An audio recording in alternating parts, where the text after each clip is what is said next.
Hi guys, welcome to the first episode of our podcast. We are Sisterhood across seas and we're doing it as a part of our challenge from Girls Global Ready. And today we'll be talking about changes that we will love to make in education system. However, let's start from some conversation about the differences between our schools because here we'll have three different perspectives to this topic because there are two of us from Poland. However, Patricia is on IB program, so she will talk about it later. And Maria, who is from US. So I guess I can start. I'm in the IB program, which is International Baccalaureate. And the same as Karina, I study in Poland, although Karina studies under the national Polish system.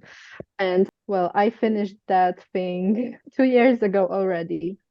Because fun fact, when you are doing IB in Poland, you have to finish the high school curriculum not in 4 years, but in two. Not fun. So I would say that's like the first difference, which I do not recommend personally.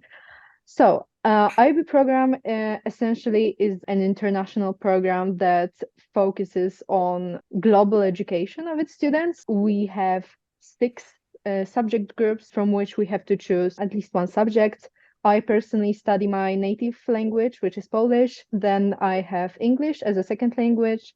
Then I have geography and psychology as like subject related to society. And I also have environmental sciences, which is really fun. I really like it because I had to either choose environmental sciences or physics, which it's not good for me.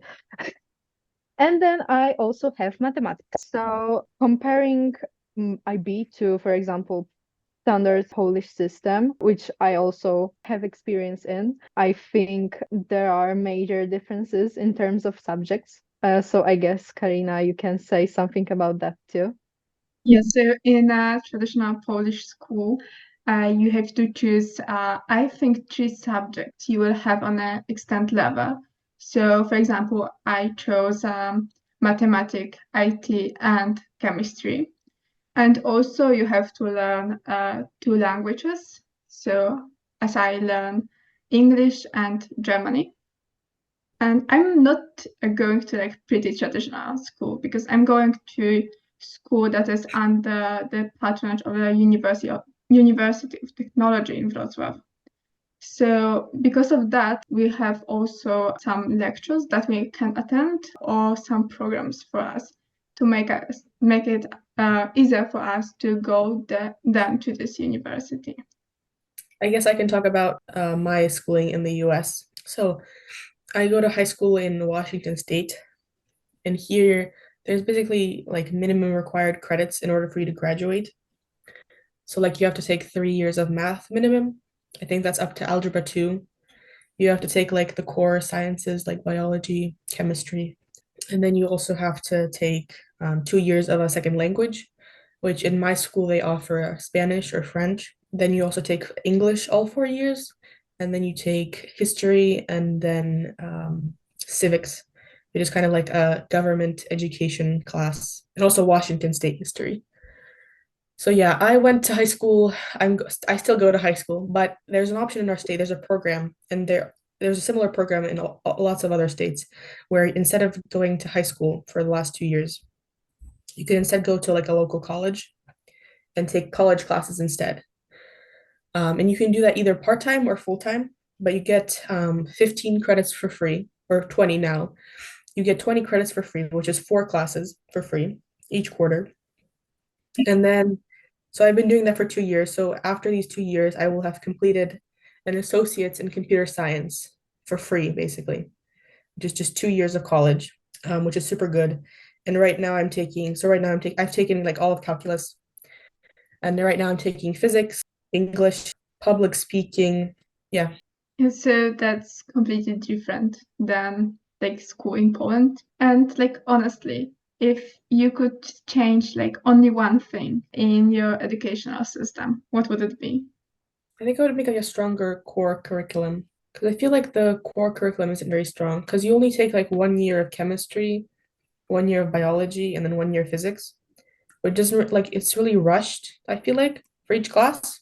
So if you had like a more of a core curriculum where you took like multiple years of the sciences, it would better prepare you for like higher level physics, higher level chemistry, higher level biology. Because it's very difficult. I think especially physics.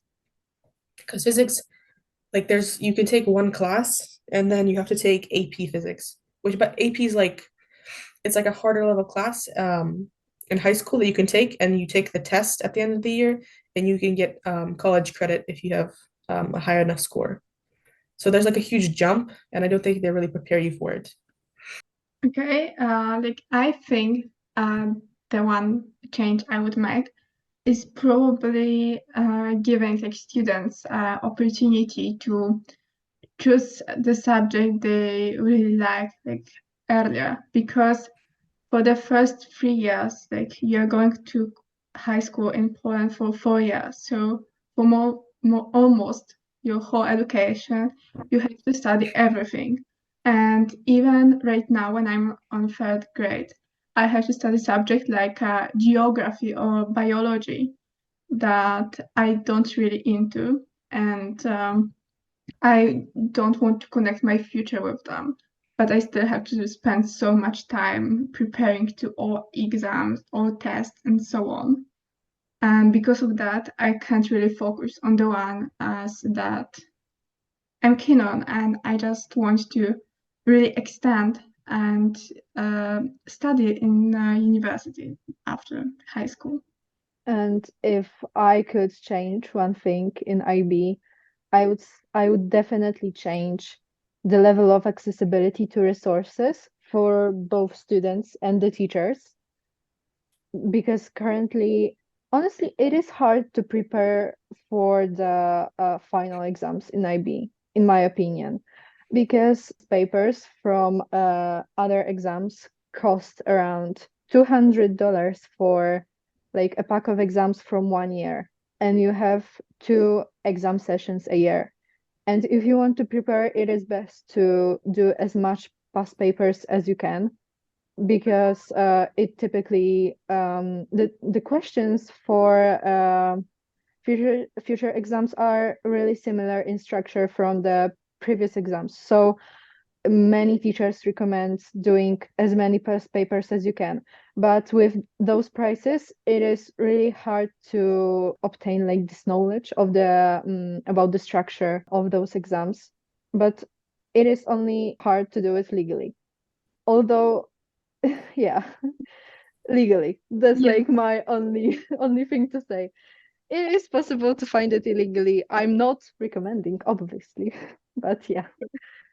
And as for the teachers, I also know that it is hard for them also to obtain sufficient resources for those exams, like to teach us all the materials.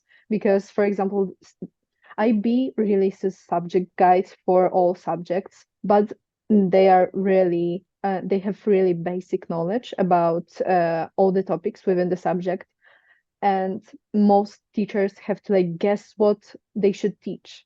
And for me, it is absurd, honestly, because IB is an expensive program if you don't have like governmental aid, and still they don't really provide its students and teachers with sufficient resources. So I would definitely change that.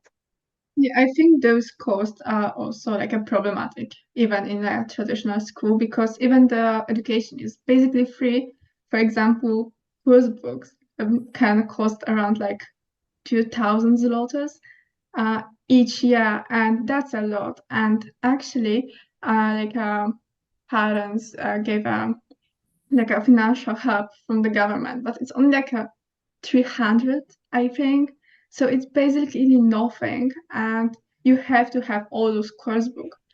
So it's really expensive. And when it comes to the access of education to people in our countries, like, do you think is there anything to change about it? Well, I think that in Poland, I don't think I can like connect it to this access to education regarding IB strictly, because I'm going to say that IB is strictly inaccessible for a lot of people because of the prices of the program. And if you don't have a help from the government, it is honestly really hard to finance it all. So yeah, in terms of access to IB, it is really hard. And in terms of access to like overall Polish education, I think obviously there's a difference between IB. In Poland, we have a law that you are obligated to study until you're 18, from what I remember. So obviously that's that. Only thing I think it might be like bad about this access. So the fact that like when it comes to high school, that there are not many opportunities in small cities. So you basically have to go to this one high school that is near to you or travel every day hours by like train or something like that to the big city. And I think it's a big deal. But like it's just how it works basically everywhere, I think. And how it in US. Well, AP exams, as I mentioned, they cost, I think they cost like $90 each. I think they actually increased it to 95 this year though. So if you take like three AP exams, that's like practically $300 per year. But I guess it's still less than actual college classes. But yeah, I think here they do a pretty good job of like um increasing access because they do have like fee waivers and you can get discounts based on like your financial status. Okay. And like do you think that like school right now is really interesting to the people in our age? Or is it like just out of date? Well, I think that in my case, it depends on the subject. For example, I study psychology, so you don't have it normally in the Polish education system. And when I chose psychology in the IB, I didn't know what to expect, and I was pleasantly surprised about it. So for me, psychology is such an interesting subject, and maybe it's thanks to my teacher. She is really an angel. I love her. But for me, it depends on the subject because, for example, in during the Polish classes, we have mostly books related to either Africa or the slums or let me think, or those like standard old Polish books that also are also in the Polish program. So for me, the Polish classes are not so interesting, and I think it's due to a poor choice of books. They don't connect with modern generation of students. Yeah, I think it's a big thing in Polish education that the system haven't changed for like years, like literally years. Like I don't know, but I don't know when they did some big changes like last time. So there's a huge part. There's like a huge part of the program that is completely like unnecessary because for example, in like biology or in geography, even when you don't really extend it, you still have to learn so much during the lessons for exams. Like the material is actually really hard, so you still have to focus on that. So it's almost impossible actually to focus on everything, to make everything in an interesting way. So to maybe do some events or I don't know, literally anything because you have to go to another thing. And I think it's a big problem and that's what actually makes the school not really interesting. I think in my district I think they're kind of trying to pick new books. So there's kind of like there's a mix of like books, older boring books and like a mix of newer books. Like we read in 10th grade we read like Life of Pi, which I think it was published in like 2000 or something. It's kind of a weird book, but I mean I guess it's better than like reading the Odyssey. So I think the most controversial topic during this episode for the end, homeschooling. So benefits and disadvantages. So is it a blessing or a curse? So no one of us is actually homeschooling, but I think definitely we all think about it. We all, I think, have opinions. Like I personally do think about go to homeschool. So girls, do you have like any opinions, any thoughts about homeschool? Well, I personally have mixed opinion about it. I see both advantages and disadvantages. Honestly, I considered doing homeschooling. I was intrigued by it, although I was in a pre-IB program, so I still consider doing homeschool, but I knew that I would have to stop doing IB, so I was like, I'm not sure. But yeah, overall, throughout like those around 3 years, I've heard a lot about homeschooling in Poland, and I think personally it has more of disadvantages than it has advantages. In Poland, I think the educational system is not really prepared for homeschooling. Obviously, if a person is not really comfortable, I would say even traumatized by Polish school and wants to do homeschooling, yeah, I can see them doing that because mentally it allows for like your inner peace, I would say.